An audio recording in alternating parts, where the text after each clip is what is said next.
adeeg yar ama raashin yar xataa ma wadid ilaa goormeen sabra ii sheeg.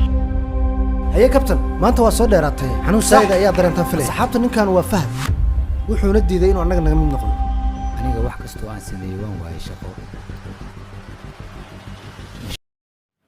kani waa filinka naftii hore. filinkani waxa uu noqon doonaa mid ka mid ah filimaanta bedeli doonaa amaba kusoo xigi doonaa filinka habboon. waa marka uu filinka habboon dhammaado. naftii hore waxa uu kala mid yahay filinka caanka baxay ee habboon inay jirayaan labada aktar. waa aktaradda ismahaan iyo aktarka caanka baxay waa ninka lagu magacaabo jamaale.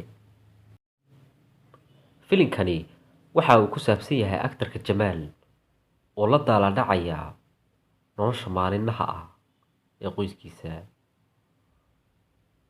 waxa uu isku dayaa waxyaabo fara badan si uu nolosha u ceshto amaba uu iskugu dayo inuu nolosha u wanaajisto.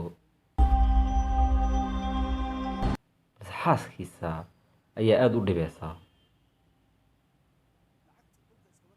ugu dambeyntiina waxa uu ku dhici doonaa gudweyn. aniga wax kastoo aan sameeyey waan waayay shaqo. insha allah niyadda khayr u sheeg. kama hordhici doono musalsalkan cusub ee soo bixi doona dhowaantan.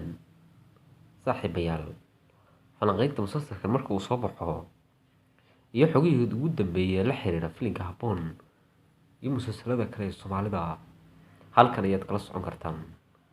fadlan ha ilaawin inaad barta cas daabatid si ay kuu soo gaaraan muuqaaladu marka aan halkaas soo gelino. dhammaantiin waxaan idin leeyahay waad ku mahadsantihiin sida aad markasta halkaan ugu xiran tihiin.